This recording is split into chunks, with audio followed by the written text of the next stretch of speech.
Buenas, bienvenidos. Mi nombre es Fernando González y bueno, como podéis ver ahí, vengo a hablaros sobre percepción visual para robots mediante el uso de Deep Learning y cámaras RGBD. Esto es una herramienta que desarrollé junto con mi director de TFG, Paco, cuando estaba trabajando en el grupo de robótica de la universidad. Y bueno,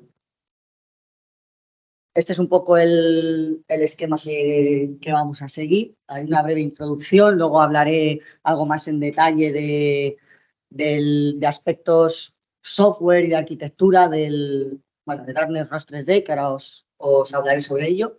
Y después comentaré, a grosso modo, algunos entornos en los que se ha probado y de qué manera se ha desplegado la red. Entonces, bueno, lo primero, ¿qué es GB Visual Detection 3D? Bueno, pues es una herramienta tanto para ROS como para ROS 2. Comenzó siendo de ROS, pero luego se portó a ROS 2, que permite la detección de objetos, así como el cálculo de su posicionamiento en el entorno y sus dimensiones. ¿Vale? De ahí lo de 3D. Entonces, bueno, ¿cómo funciona? Básicamente lo que hace es coger la información de una red neuronal, que ahora os comentaré que es YOLO, y por otro lado el point cloud de una cámara RGBD.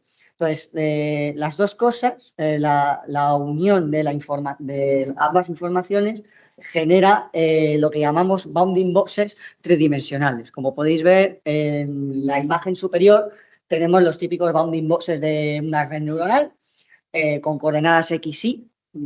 Normalmente estos bounding boxes vienen definidos por las coordenadas en píxeles del vértice superior izquierdo e inferior derecho.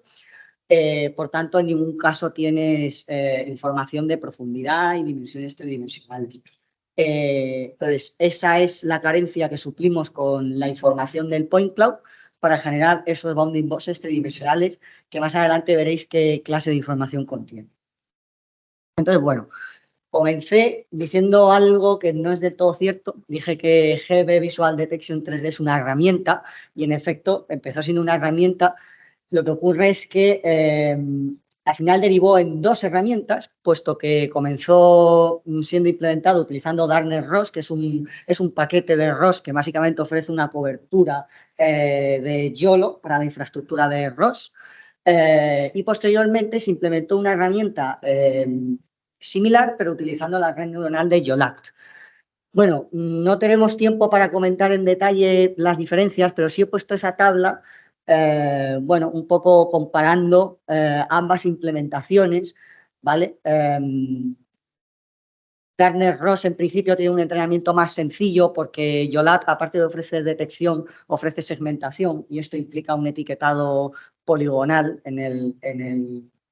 a la hora de etiquetar el dataset, mientras que el otro no.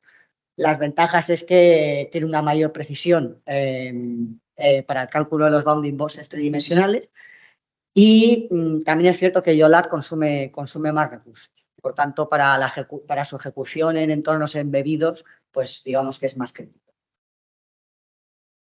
Vale, entonces, bueno, a modo didáctico, para la continuación de esta explicación, utilizaré Darknet ROS 3 como ejemplo. Entonces, bueno, hablaré de la estructura del sistema, por una parte, la estructura del software y de la algoritmia. Entonces, estructura del sistema. Aquí lo que quiero mostrar es Darknet ROS 3D como subsistema dentro del sistema global en el que se encuadra. ¿Vale? Por una parte tenemos software de terceros. Digamos, por un lado tendríamos un driver de una cámara, que podría ser una Asus Extion, una RealSense, por ejemplo, una Orbeck, cualquier cámara RGBD.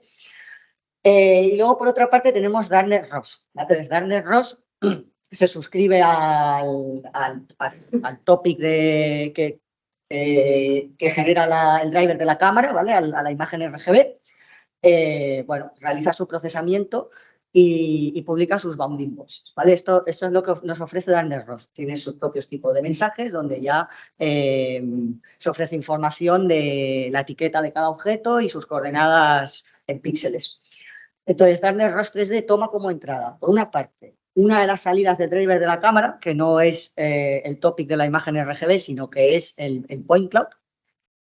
Y por otro lado, esos bounding boxes que ha generado Darknet-ROS. ¿Vale? Entonces, tras realizar sus cálculos, genera como salida unos bounding boxes tridimensionales y por otro lado unos visual markers, ¿vale? Que utilizamos a modo de visualización en RViz. ¿Vale? Visual marker, bueno, es un tipo de datos que ofrece ROS para visualizar cosas en RViz. ¿Vale? Entonces, entrando en la estructura un poco más detallada, bueno, aquí tenemos explicado cómo sería el grafo de computación, lo voy a explicar muy brevemente.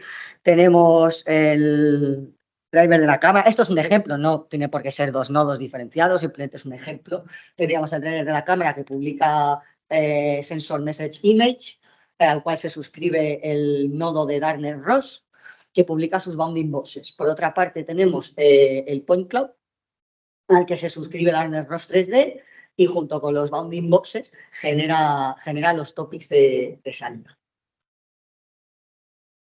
Vale, bueno, aquí lo que veis en los componentes software, en realidad es muy sencillo, se compone de un lifecycle node que tiene, ya digo, lo que es la implementación está hecha en una única librería y luego tenemos un fichero main que lo que hace es llamar iterativamente a una función. ¿Vale?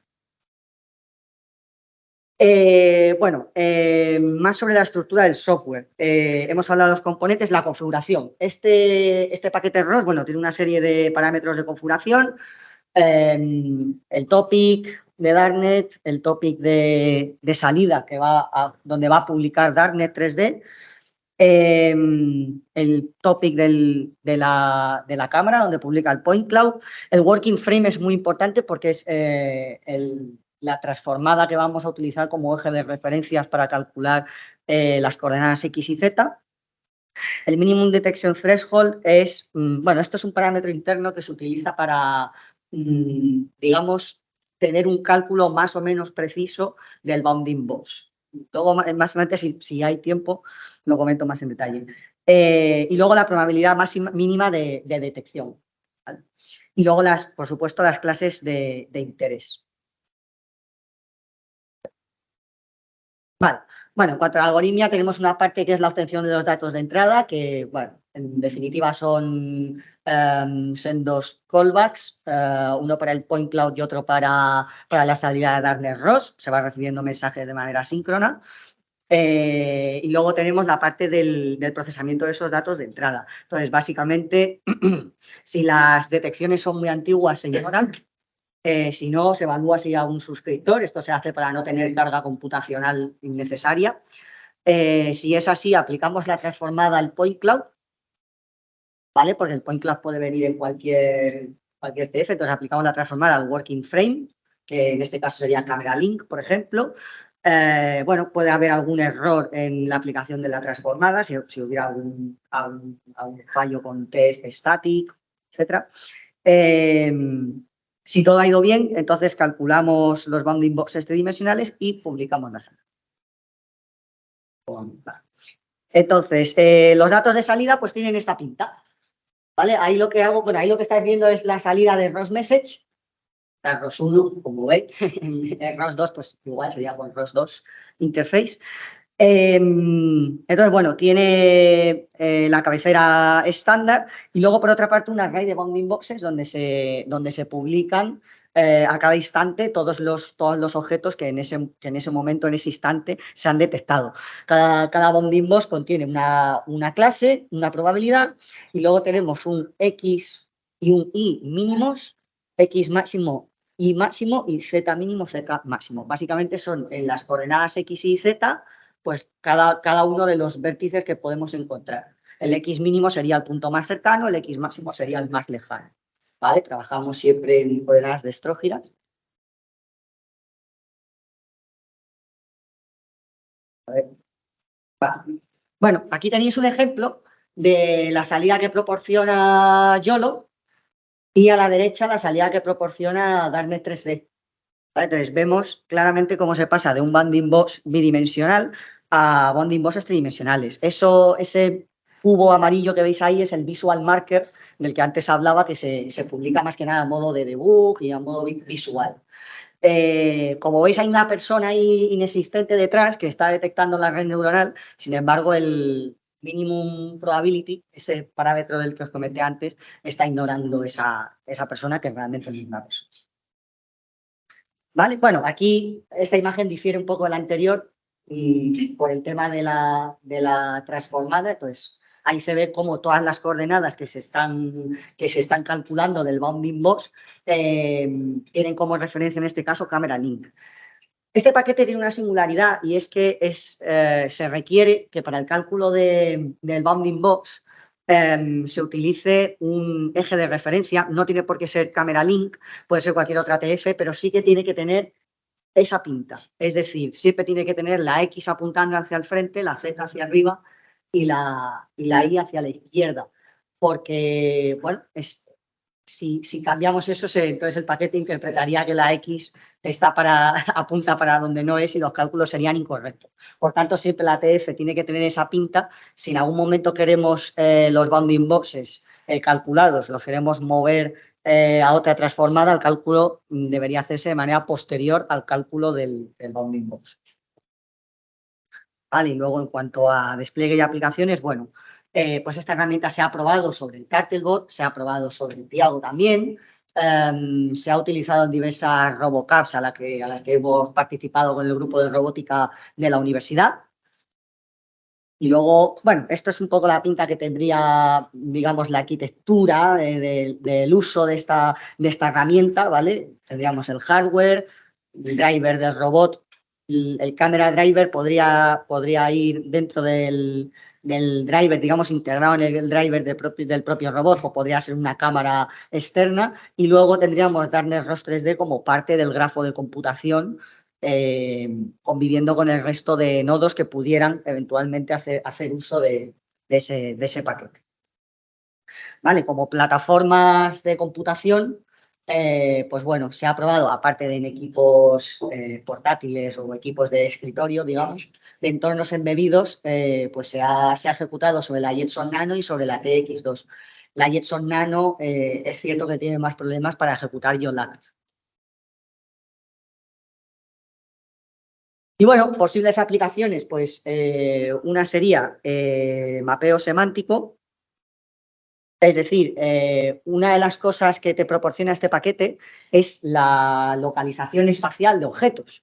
Si una vez obtenido esos bounding boxes en Camera Link los pasamos al frame map, podríamos localizar de manera tridimensional esos objetos dentro de un mapa y permitiría hacer cosas como que el robot, en vez de decirle que vaya a unas coordenadas, puedes decirle acércate al frigorífico o acércate a la mesa, etcétera. Y podríamos tener una navegación semántica.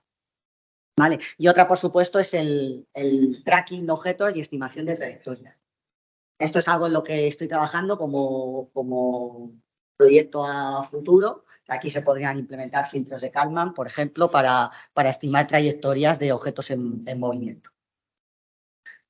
Y bueno, pues esto es todo. Aquí os dejo enlaces de interés a los repositorios de Darknet 3D y de Yodat, y también un vídeo demo, aunque hay varios en YouTube.